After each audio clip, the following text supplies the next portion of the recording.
Naghihilik at tumutulo pa ang laway ng gisingin si Philip ng tilamsik na tubig sa kanyang mukha. Asar na asar nang biglang bumangon ito at sinigawan ang kapatid na tawang-tawa naman sa kanyang ginawa at nakitang reaksyon ng katatandang kapatid. "Ano ba, Nico? Natutulog pa ang tao ah." "Hahaha, bumangon ka na kasi dyan, kuya. Kanina ka pa pinagigising ni nanay." "Eh, ano pa nga ba ang ginawa mo?" Singhal nitong muli sa kapatid. "Philip, Nico, bilisan ninyo na. Mahuhuli na kayo sa klase." Malakas na tawag ng kanilang ina. "Opo, Nay. Nagbibihis na po." Tugon na magkapatid. Pagkabihis at bitbit ang mga gamit sa eskwela ay humigop lang ng mainit na kape ang magkapatid at kapag dakay, nagpaalam na sa kanilang ina at sabay nang lumisan upang pumasok sa paaralan. Habang naglalakad papuntang paaralan ay nagkwekwentuhan ang magkapatid. "Alam mo kuya, paglaki ko, hindi na ako magbobote dyaryo," wika ni Nico. "Bakit naman? Ano na ang gagawin mo?" Tanong naman ng kuya nitong si Philip. "Magtitinda na lang ako ng banana Q, yayaman na ako."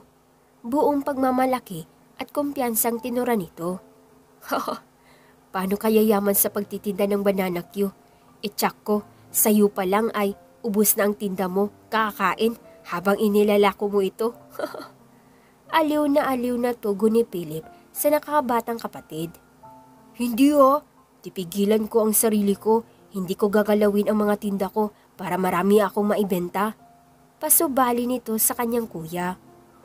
"Oh, sige nga, tignan natin kung matutupad mo yung sinasabi mo ngayon." Hamon nito sa kapatid. "Talaga, gagawin ko yun."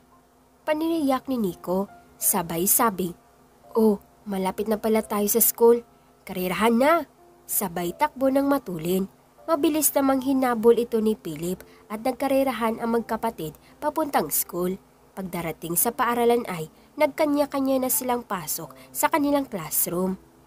Si Nico ay grade 4 na, samantalang nasa section 1 ng grade 6 naman si Philip. Sa kanilang classroom, kalapit ng kanyang upuan ay ang upuan naman na kaklase at kababata niyang si Moira. Anak ng kanilang guro sa math. Katulad niya ay magaling din si Moira, kaya silang dalawa ang naglalaban sa klase sa unang pwesto. Graduating na silang pareho sa elementarya ngayong taon, kaya paspas sa pag-aaral ang dalawa. Pareho ang lugar ng kanilang kinalakihan. Dangan lang lamang ay may mahabang pader na nakaharang sa pagitan ng kanilang mga bahay.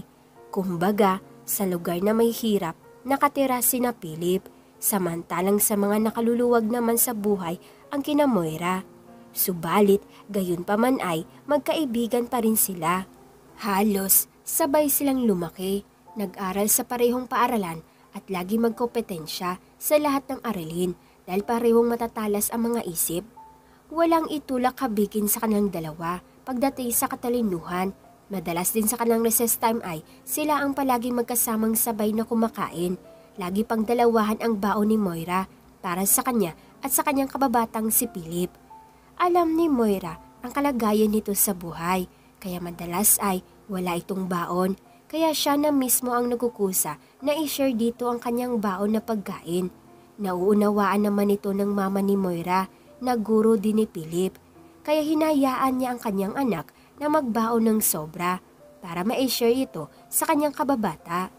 Alam din ni Moira na pagkatapos ng kanilang klase ay nangangalakal si Philip at ang kanyang kapatid na si Nico. Kaya naman, lagi niyang pinapupunta ang magkapatid sa kanilang bahay para ibigay ang mga ito sa mga naipon niyang bote at dyaryo at kung ano pa mga patapon na mga gamit na meron sila na pwedeng ibenta ng dalawa sa junk shop. Sumapit na nga ang graduation ng dalawa. Sinamaang palad na maging salutatorian lamang si Philip. Si Moira ang nakakuha ng pinakamataas na karangalan. Subalit sa valedictory speech nito ay hindi pa rin nakalimutang banggitin ni Moira si Philip. Pinasalamatan niya ito dahil sa pagbibigay sa kanya nito ng patas na kompetisyon sa kanilang pagtutunggali sa pag-aaral. Gayon din naman si Philip sa kanyang salutatory address. Bukod sa iba pang mga taong kanyang pinasalamatan ng katulong sa kanyang tagumpay sa pag-aaral ay special mention niya ang kaibigang si Moira.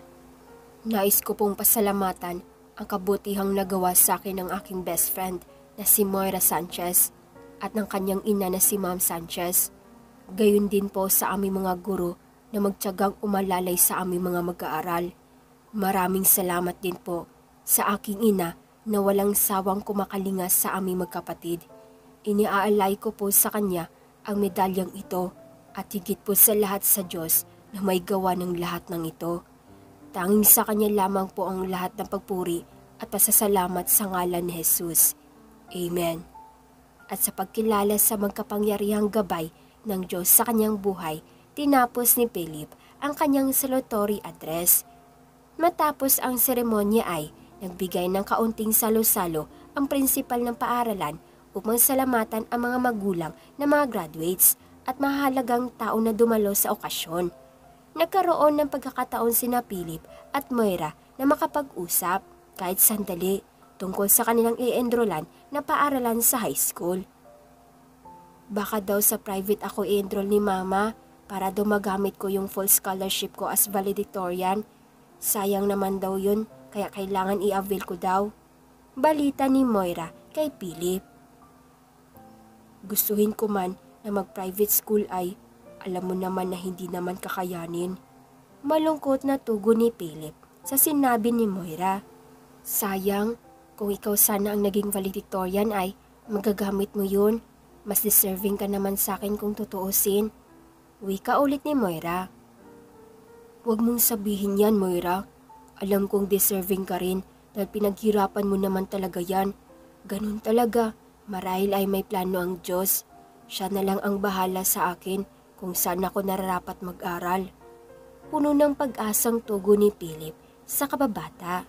Sa murang edad ay mababakas na ang maturity kay Philip. Maging sa pagsasalita ay para na itong matanda. Daig pa nga niya kung tutuusin ng isang matanda. Malalim kong mag-isip at mag-analisa ng mga bagay. Bunga ito marahil ng maagang pagbabanat ng buto at pagkakaroon ng responsibilidad dahil sa matinding kahirapan na dinanas ng kanilang pamilya nang masawi sa isang malubhang sakit ang kanilang ama.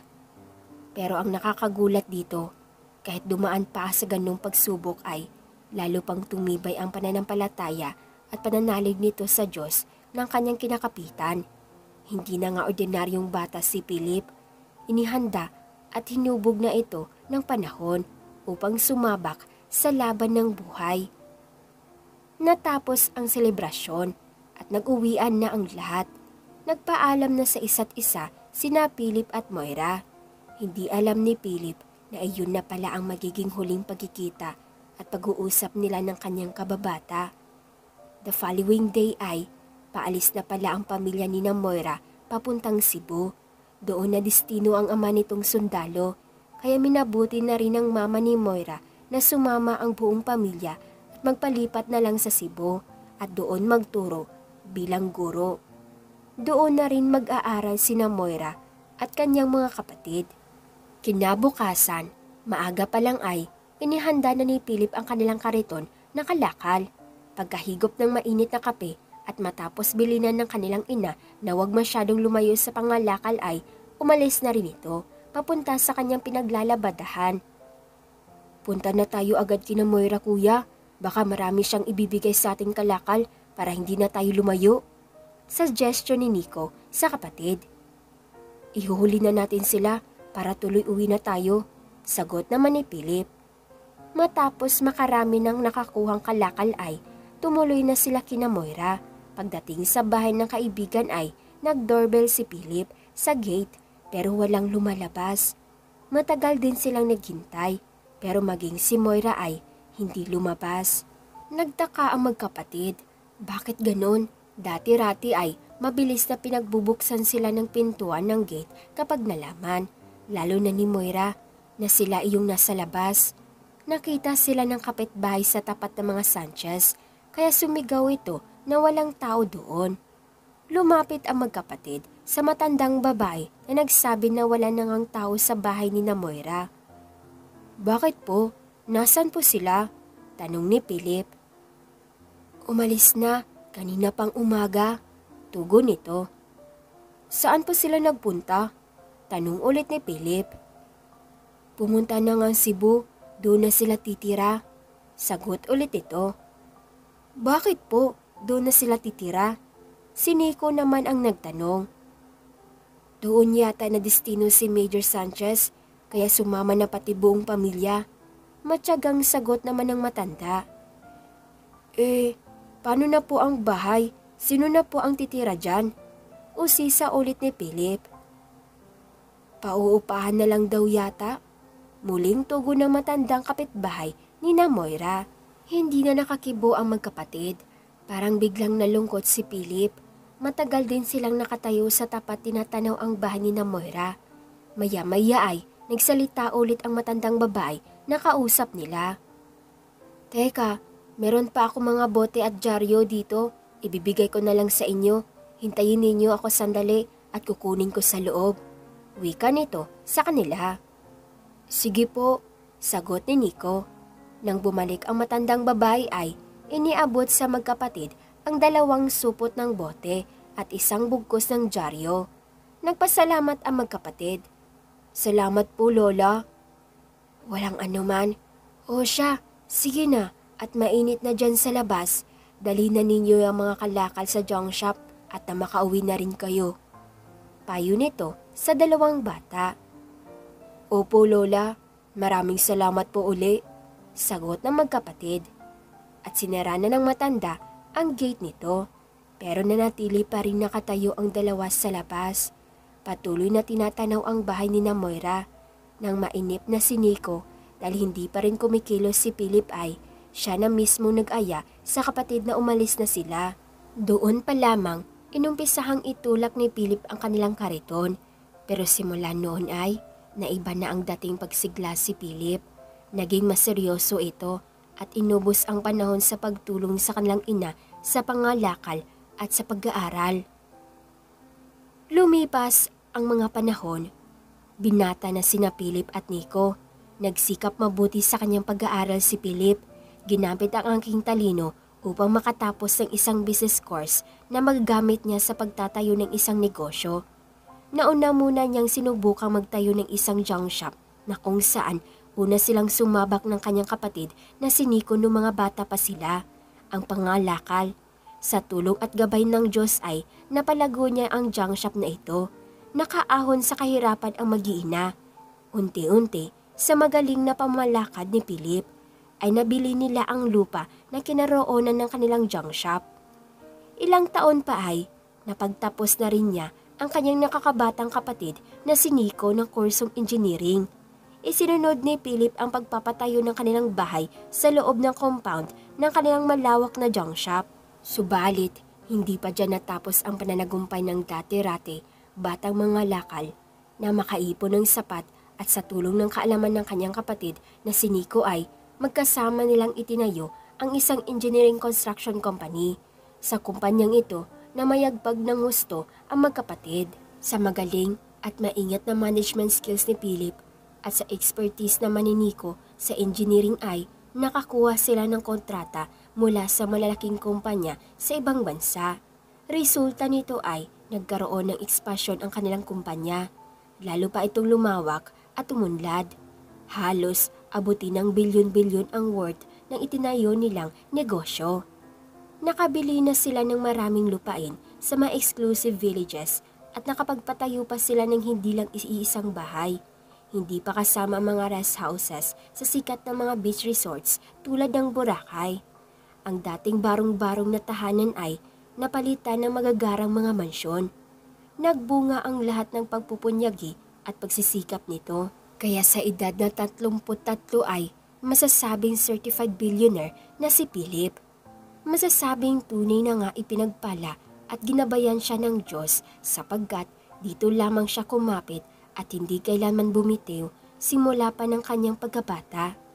Nang stable na ang kanilang construction company ay ipinagkatiwala niya kay Nico ang pamamahala dito at nag-branch out naman sa ibang negosyo si Philip. Sumubok siya sa food manufacturing business, particular sa negosyo ng saging. Namili siya ng mga lupain sa Cebu at pinataniman ng mga puno ng saging. Tinanong siya ni Nico kung bakit saging na naman ang naisipan niyang pasuking negosyo. Sinagot naman niya ito ng, "Hindi ba't yan kamo ang gusto mong itinda nung bata pa tayo? At sinabi mo sa akin na yayaman ka kapag nagtinda ka ng banana Q? O ayan, kapag namungan na ang mga punong yan ng saging, umpisahan mo nang magtinda ng banana Q." Natawa ng malakas si Nico sa isinagot sa kanya ni Philip. Oo nga pala, minsang sinabi niya iyon sa kanyang kuya nung mga bata pa sila. Ang galing mo talaga kuya, naalala mo pa yun? Ang tagal na nun. Natatawang sabi nito sa nakatatandang kapatid. Ang lahat ng tungkol sa ating kabataan ay tandang-tanda ko pa. Hindi ko yun makakalimutan kailanman. Nakaukit lahat yun sa aking puso at isipan. Tugon nito sa kapatid, sabay hugot ng kung ano man iyon sa kanyang dibdib. Nahalata ni Nico na tila may ibig ipahiwatig ang kanyang kuya, kaya wala sa loob ay bigla niyang nabanggit si Moira.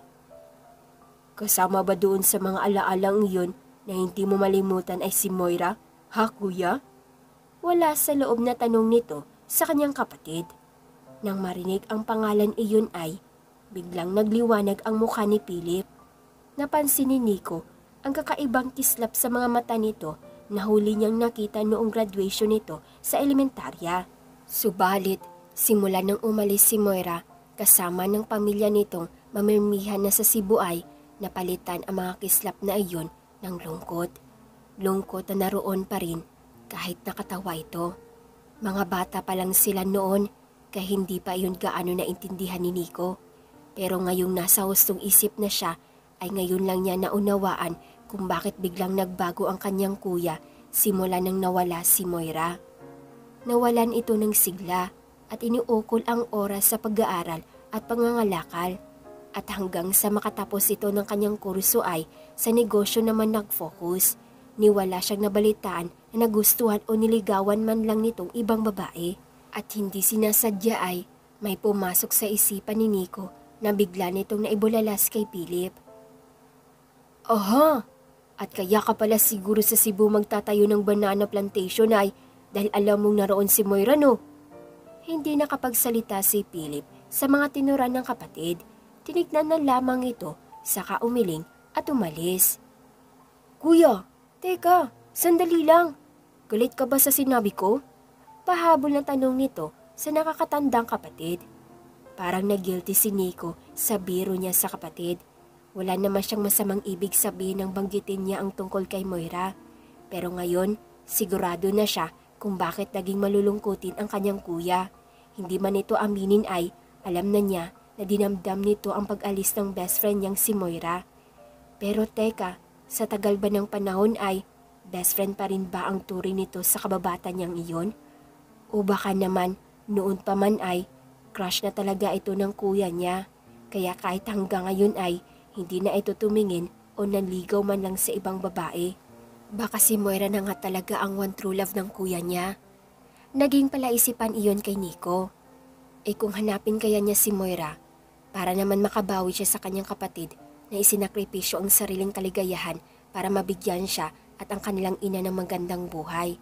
It's about time na masuklian naman niya ang kabutihang iyon ng kanyang kuya.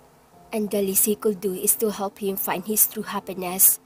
At tsak niyang si Moira na nga iyon.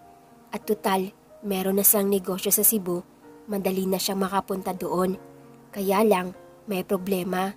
Saan siya mag-uumpisang maghanap sa halawak ng Cebu, baka abutin siya ng matagal. At isa pa, ano na kaya ang itsura ngayon ni Moira? Tsak nag-iba na syempre ang mukha nun. So kailangan talagang pagplanuhan niya ito ng mabuti. Ang hindi alam ni Nico na habang nagpaplano pa lang siya ay kumikilos na si Philip. Tunay ngang kakaiba ang talas at bilis mag-isip nito dahil may nagawa na agad itong aksyon sapagkat habang tinatayo ang planta para sa kanilang bagong food manufacturing business ay nagpa-advertise na ito sa lahat ng dyaryo at sa social media sa Cebu na hiring for new employees para sa kanilang bagong kumpanya. Ongoing na ang paghahanap ng mga bagong tauhan at tulad na inaasahan ay dagsa ang mga aplikante. On hand si Philip sa hiring process. Masusi niyang binabasa ang resume ng bawat aplikante at isa ang nakakuha ng kanyang atensyon, Moira Sanchez, 33 years old, Bachelor of Science in Accountancy, licensed CPA by profession. Si Moira na kaya ito? Pinatawagan niya ito sa kanyang sekretarya, in-schedule for an interview, pero online lahat ang gagawing interview dahilan sa nasa Maynila pa si Philip. Nang sumapit ang araw ng online interview kay Moira ay kinabahan si Philip. Bakit ganun ang kanyang nararamdaman? Tila may sinasabi ang kanyang puso na hindi niya mawari. Sa umpisa ay nagluloko pa ang internet kaya hindi niya makita ng husto ang itsura nito. Ngunit nang umayos na ang signal at luminaw na ang screen ng computer ay tumambad kay Philip ang isang napakagandang mukha. Bagaman may konting pagbabago sa itsura nito, tiwala siya sa sinabi ng kanyang puso na si Moira na nga ito. Lalo na magsalita ito, nakatitiyak siya na ito na nga ang kanyang kababata na matagal niyang pinanabikan na makitang muli. Inumpisahan na ni Philip ang interview. Good morning, Miss Sanchez. Paunahang pagbati ni Philip. Good morning too, sir. Sagot naman ni Moira. I understand that you are a licensed CPA. May I know what company you are presently connected with?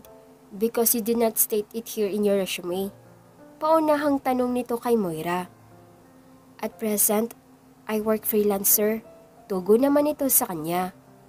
Oh, is that so? May I know the reason why? Muling tanong ni Philip. I prefer to work freelance, sir, to give more option to choose projects which suit me best. Sagot uli ni Moira. I see. Then what kind of projects that suit you best, and why did you apply in our company in the first place if you prefer to go freelance? Tanong ulit ng binata. Sir, I believe it's about time that I'd steady myself to a reputable company where it can bring out the best in me, and I'm sure your company fits this description. With conviction na sagot ni Moira. All right. Then Miss Sanchez, shall we hire you? What can you contribute or give to the company which you just said fits your description of a reputable workplace that can bring out the best in you? Huling tanong ni Philip. As stated in my resume, sir, I have worked with the best people and company here in Cebu, and all of my 10 years of practice and experience, I believe I have built myself a reputable name that no one can question.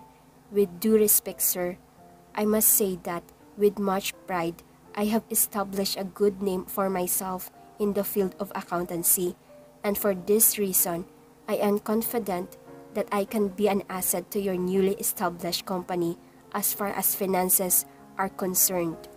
Kumpiyansang sagot ni Moira. Wow, ang taray naman talaga. As always, Moirang-Moira nga. Siya na nga ito at wala nang iba. So full of confidence, without conviction, kung magsalita. Sambit niya to. Nasa ganung pagmumuni-muni ang binata na basagin ito ng tawag ng kanyang sekretarya upang sabihin na naghihintay online ang kanyang ini-interview. Parang nahimasmasan si Philip at binalikan sa computer si Moira. Alright, then Miss Moira Sanchez, you're hired. You will be my personal accountant, and I expect you to be at my side at all times because we have so much work to do to make up for the lost time that we should have spent together had you not left. Wala sa loob na sabi ni Philip. Sir?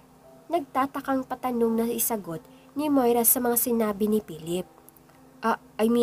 Maraming naipong mga trabaho na dapat nang tapusin agad para hindi tayo maghahol sa panahon. Biglang napatalog na bawi ni Philip dahil sa nakitang gulat na reaksyon ng dalaga. Okay sir.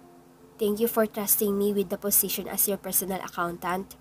Rest assured, I will do my very best to fully meet your high expectations of me. Pangako nito sa bago niyang boss. Thank you also, Miss Sanchez. I hope to see you soon and start working with you. Just wait for further instructions from my secretary as the details of your work schedules. Okay? Pahuling na sambit ni Philip sa kanya. At ngayon, nahanap na niya ang kanyang matagal na niyang hinahanap. Hindi na niya papakawalan pa. Gagawin niya ang lahat, makuha lang ang dalaga. at ito ang kanyang tatrabahuin. Pero bakit kaya hindi man lang siya nakilala ni Moira sa tagal ng kanilang pag-uusap? Ganun na ba na iba ang kanyang itsura sa loob ng 21 taon na hindi sila nagkita? That remains to be answered once magkaharap na sila face to face.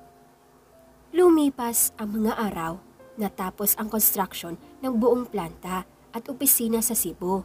Itinakda ang inaugurasyon ng building. Sa wakas ay magkikita na sila ni Moira. Naroon na ang lahat, pati na si Nico at ang kanilang ina na buong puso nagpapasalamat sa Diyos sa pagpapalang ipinagkaloob sa kanilang mag-iina. Napansin ni Nico na wala pa rin si Philip, bagaman malapit nang magumpisa ang seremonya. Maya-maya ay may narinig siyang pangalan ng isang babae na tinawag ng sekretarya ng kanyang kuya. Miss Moira Sanchez? Nagulat si Nico. Kilala niya ang pangalang iyon. Napalingon siya sa lugar na kung nasaan ang babae. Lumapit ang babae sa sekretarya at nag-usap sila. Hindi nakatiis si Nico. Nilapitan niya ang babae matapos makipag-usap ito sa sekretarya ng kanyang kuya. Miss, are you Moira Sanchez? Nakangiting tanong nito sa babae. Yes, opo sir, sagot nito sa kanya. Hi, I'm Nico de la Cruz. Sabay abot ng kanyang kamay sa dalaga. Kinamayan din siya ni Moira, sabay ulit sa name niya. Nico de la Cruz? Pamilyar po ang pangalan ninyo, sir. Have we met before? Tila nag-iisip na tanong nito sa kanya. Sasagutin pa sana ito ni Nico nang biglang i-announce ang pagsisimula ng inaugurasyon. Ipinakilala ang CEO ng kumpanya na si Philip de la Cruz. Napatingin ang lahat, pati si Moira, kung saan naroon si Philip. Nakita ni Nico ang malaking pagkagulat sa mukha nito. Sumunod ay sa kanya naman ibinaling ang tingin sabay banggit ng kanyang pangalan. Nico? Ikaw ba yan? Tanong nito sa kanya. Naunawaan ni Nico ang gustong malaman ni Moira. Oo ate Moira, ako nga ito, si Nico, kapatid ni Kuya Philip. Nakatawang sagot nito sa dalaga. Napahawak sa bibig niya si Moira, gulat na gulat sa nalaman. Kapag dakay, tumingin ito sa dako ni Philip at kinonfirm kay Nico kung si Philip na nga ba iyon. Tumango naman si Nico. Wow, tignan mo nga naman, small world talaga. Nasambit ito na tila hindi pa rin makapaniwala. Matapos ang seremonya ng cutting of the ribbon ay nagsalita si Philip at katulad ng dati ay hindi niya nakalimutang pasalamatan ang buong may kapal na nagbigay sa kanya ng lahat ng mayroon siya ngayon. After that speech ay ginanap ang Thanksgiving reception.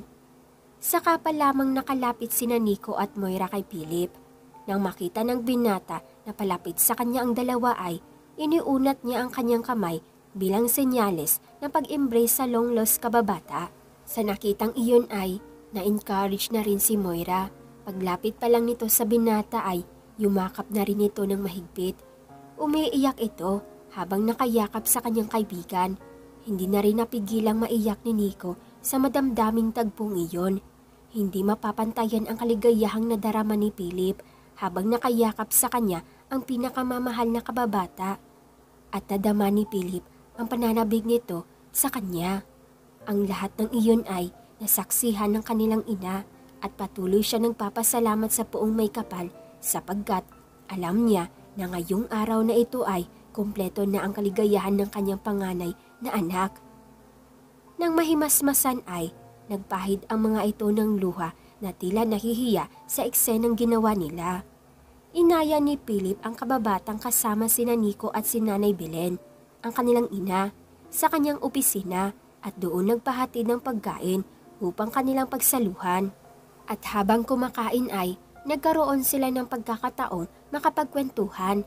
Halatang sabik ang bawat isa na malaman ang mga kaganapang nangyari sa kanilang buhay. And as usual, si Nico ang pinakamakulit sa lahat. Gustong malaman ang lahat ng tungkol sa kanyang ate Moira. Ang daya mo ate Moira, umalis ka na lang agad ng hindi man lang nagpapaalam. Ayun, naging malulungkutin tuloy si kuya.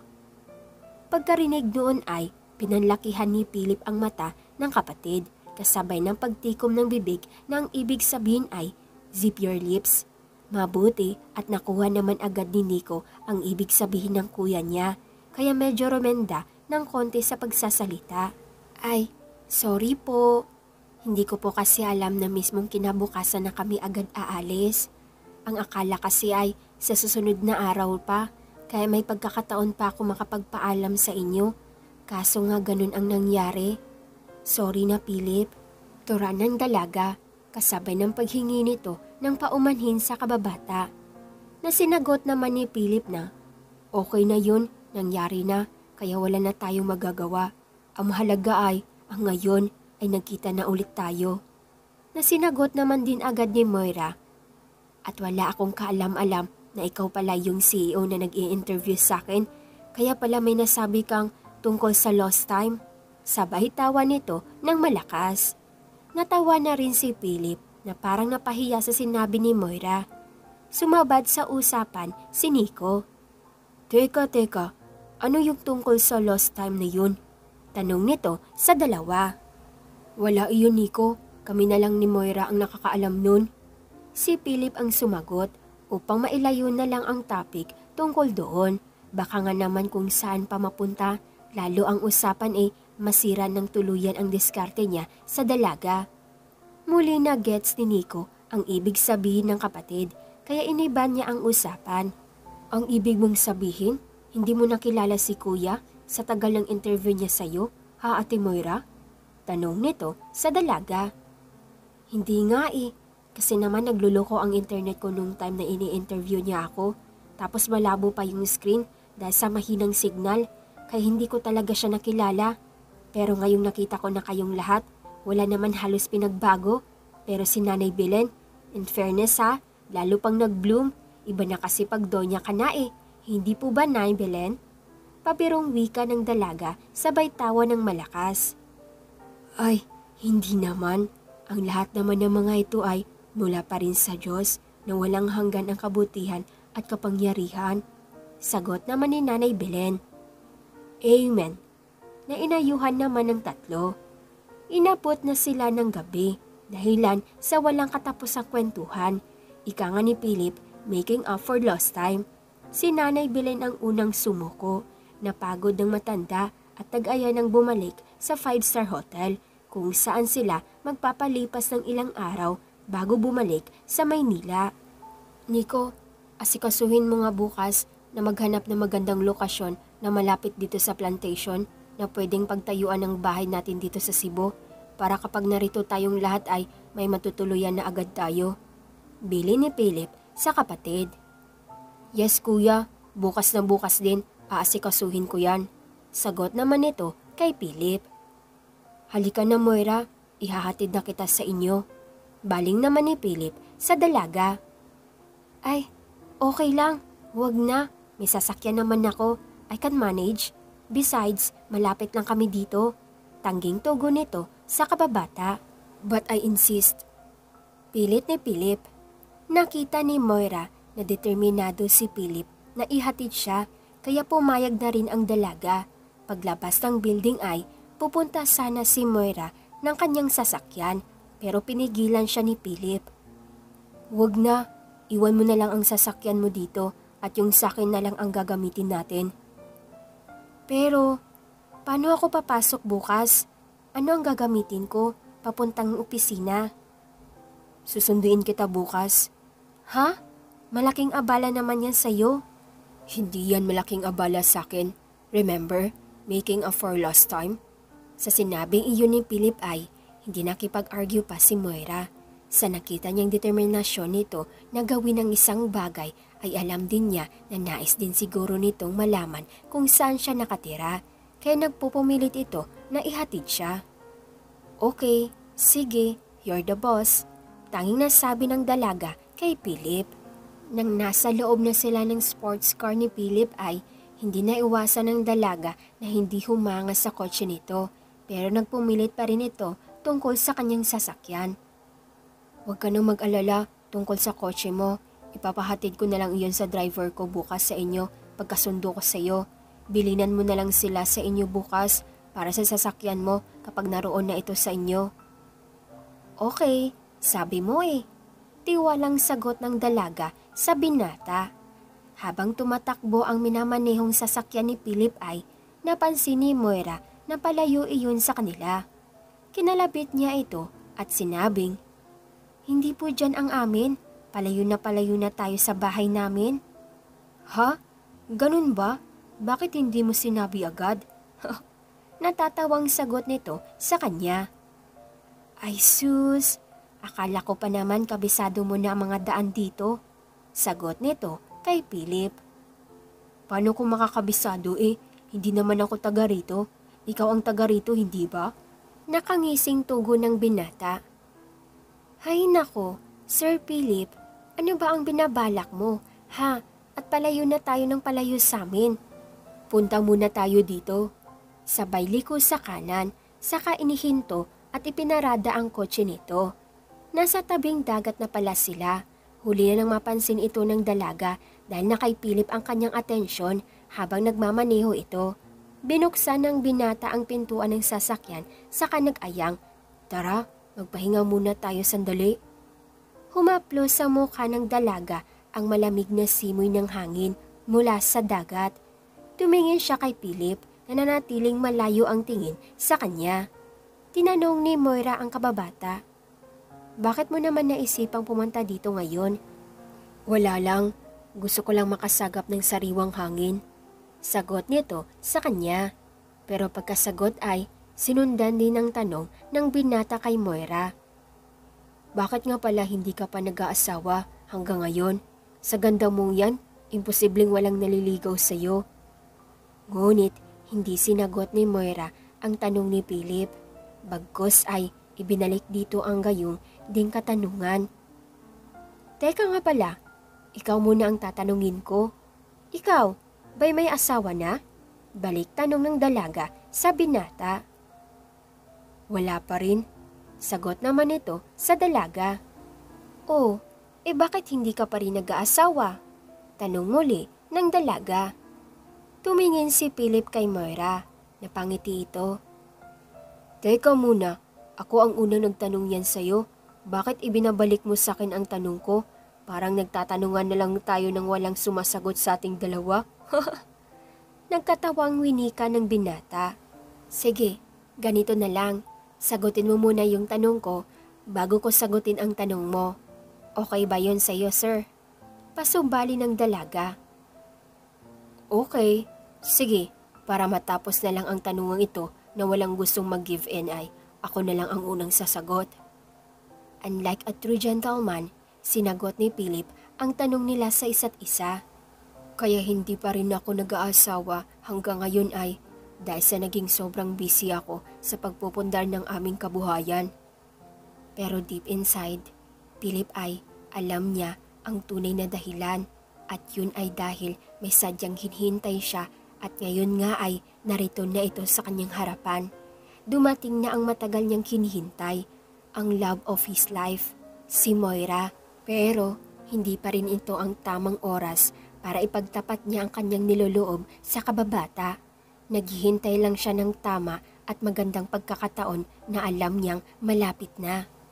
Pero ngayong established ka na at nasa sayo na ang lahat at nakuha mo na ang mga pinapangarap mo sa buhay ay maaari ka ng mag-asawa, hindi ba? Komento ni Moira. "Correction po, wala pa po sa akin ang lahat at hindi ko pa po nakukuha ang lahat ng pinapangarap ko. Meron pa pong isa na in God's perfect time ang magiging katuparan ng lahat ng aking pinapangarap." Seryosong sambit ng binata. "At ano naman po yun?" Taas kilay na tanong ng dalaga. Binuweltahan naman ni Philip ng, "Ang daya mo, nakakahalata na ako. Parang ako lang yata sumasagot, samantalang ikaw hanggang ngayon hindi mo pa sinasagot yung tanong ko." Na sinagot ulit ng dalaga ng, "Bakit? Ano ba yung tanong mo?" Sa sinabing iyon ni Moira ay natawa na lang ng malakas si Philip.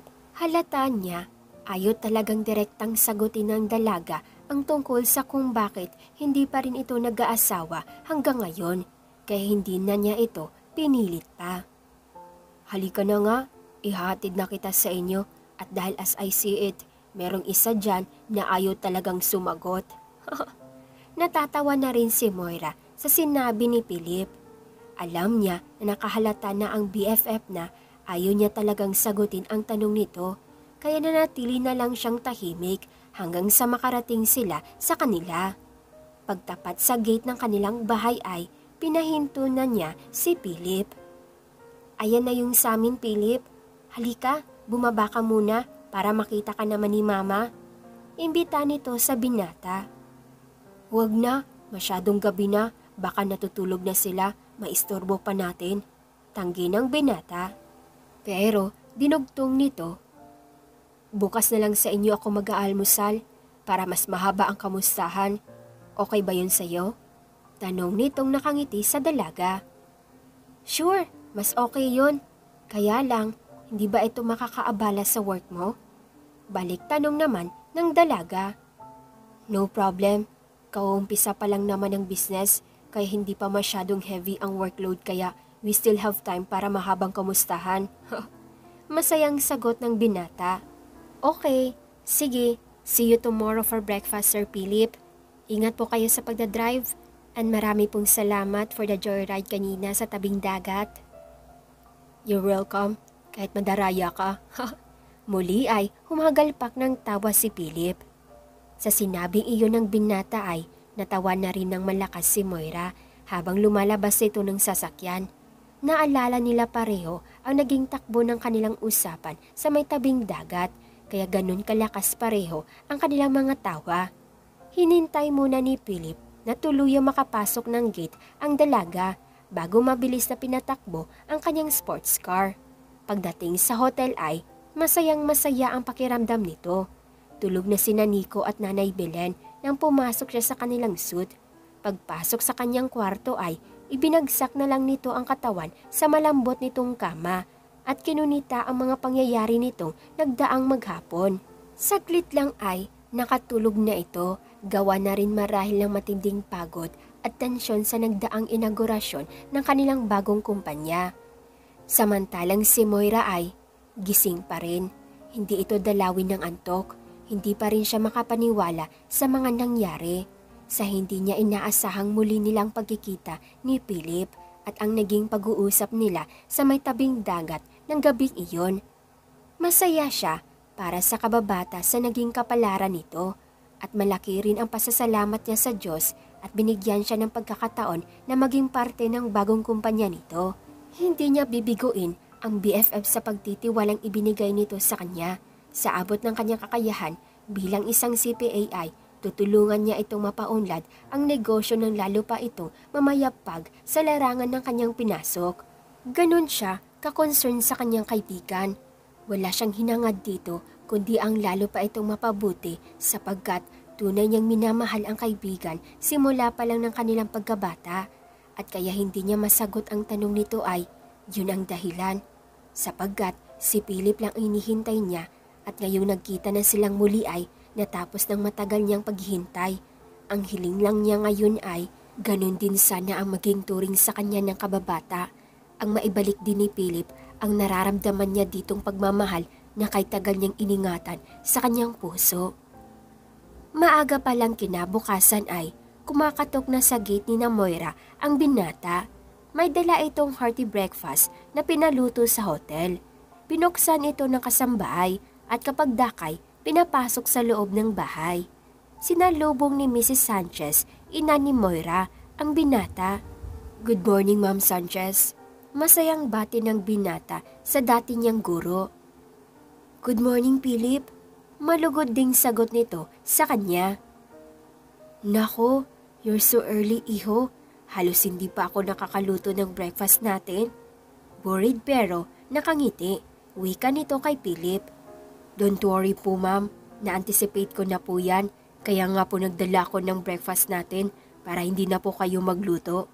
Mabilis na tugon ng binata. Ay, si Philip nga talaga. As expected, mabilis mag-isip at kumilos. Always alert and ever ready. Natatawang nasambit ni Ma'am Sanchez. Okay, halika na dito sa dining table. Ihanda na natin yung mga dala mong breakfast na makapagkwentuhan na tayo habang kumakain. Turan ulit ng guro. Si Moira po, tanong ng binata. Ay, oo nga pala.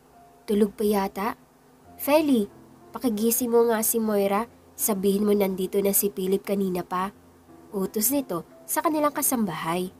Umupo na sina Philip at Ma'am Sanchez at nag-umbisa ng mag-breakfast. Tinimplahan nito ng kape ang binata. Alam mo Philip, nagulat ako nang sinabi sa akin kagabi ni Moira na ikaw pala yung bago niyang boss at dito ka magbe-breakfast today. Tignan mo nga naman ang kapalaran, no? Small world talaga. Pinagtagpo tayong lahat ulit. How many years na ba? Mahabang wika ng guro. Oo nga po ma'am, halos 21 taon na po. Pero ganun po talaga kumilos ang Diyos. Mabibigla na lang tayo sa sobrang bilis. Si Major Sanchez nga po pala, kamusta na po siya? Ulirat ni Philip tungkol sa ama ni Moira. Wala na siya. Byuda na ako. 2 taon na. Kaya kaming dalawa na lang ni Moira dito dahil nasa Amerika na ang mga kapatid niya. Doon na nakapag-asawa at nanirahan. Malungkot na kwento nito sa binata. Kayo naman, kamusta na? Buhay pa ba ang nanay mo? Dugtong ng tanong ng guro. Opo, buhay pa po si nanay. Silang dalawa na lang po ng kapatid kong si Nico ang kasama ko po sa buhay. Tugon ng binata. Halos nakatapos ng mag-almusal at marami na rin nakapagkwentuhan sina Mrs. Sanchez at Philip nang lumampas ng silid niya si Moira. Halatang hindi ito nakatulog ng husto. Pagkakita sa kababata ay nataranta ito, hindi malaman ang gagawin. Nahalata ito ng binata, kaya nagbiro ng, tinanghali po yata kayo ng gising Miss Moira Sanchez. Hindi kasi yan nakatulog kagabi, kakaisip sa iyo. Pabirong tura ng ina nito. Mama, ano ka ba? Tila naiinis na sita nito sa ina. Sa narinig na sinabi ng ina ni Moira at sa nakitang reaksyon ng dalaga ay lim na napangiti si Philip. Mukha yatang mapapadali na ang kanyang pagtatapat. Muling nagsalita si Moira matapos sitahin ang ina sa sinabi nito. Pasensya ka na Philip, nakapag-breakfast ka na ba? Tanong nito sa binata. Yes po, tapos na at ang dami na namin napagkwentuhan ni ma'am. Nakangiting sagot nito sa dalaga. Okay, sige, tara na. Aya nito sa BFF. Saan? Sagot naman ni Philip. Sa office, saan pa? Pasok na tayo. Hay nako Moira, mag-almusal ka muna bago kayo umalis. Pigil naman ng ina nito. Hindi na ma, tanghali na kami. Sagot ng dalaga sa ina. Tama si mama mo. Eat your breakfast first bago tayo umalis. Sabat naman ni Philip. Ma, pakigawan na lang po ninyo ako ng sandwich. Babaunin ko na lang. Sa office ko na kakainin. Instruction nito sa ina. No, dito mo kakainin. Dito ka mag-breakfast. Kontra wika naman ng binata. Pero Philip, tanghali na tayo. Pilit pa rin ng dalaga. I insist. Determinadong utos ni Philip sa BFF. Nang makita ni Moira na ganun na ang salita ng kababata ay pumayag na rin ito. Alam niya na kapag ganun na ang tema ng salita nito ay seryoso na ito at kailangan iyon na ang masunod. A mark of a true person in command. Pagkatapos kumain ng dalaga ay sinabi nito sa ina at ibinilin sa kanilang kasambahay ang tungkol sa kotse niya na ihahatid ng driver ni Philip ng araw ding iyon. Matapos makapagpaalam ng binata sa kanyang dating guro ay umalis na ang dalawang papuntang planta. Sa loob ng opisina ni Philip ay nag-umpisa ng magtrabaho agad si Moira. Hinayaan lang muna ito ng binata. Manaka-naka ay sinusulyapan niya ito. Si Moira naman ay nakikiramdam lang. Nang malapit ng mananghalian ay inaya na ito ng binata na kumain. Sa likod ng planta sila dumaan.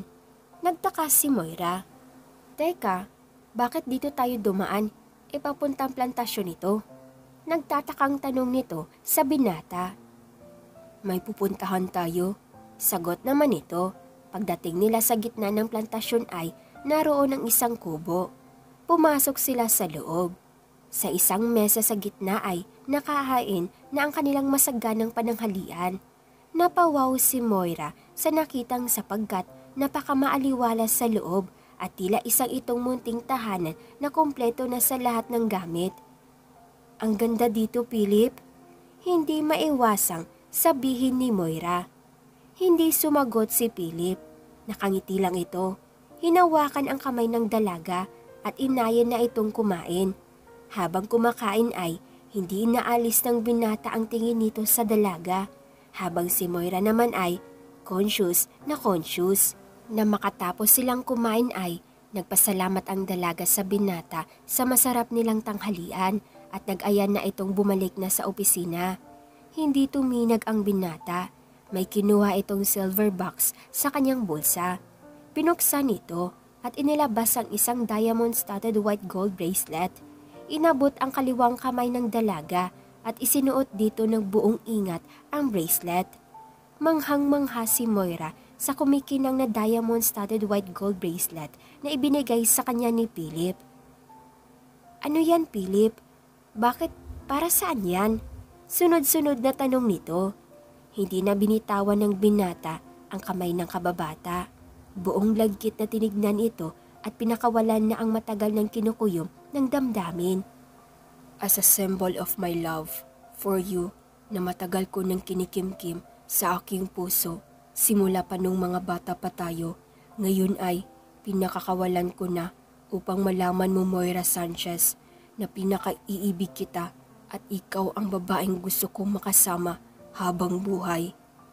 Matapos sabihin nito ay lumuhod at tinanong ang kababata na halos hindi makapagsalita.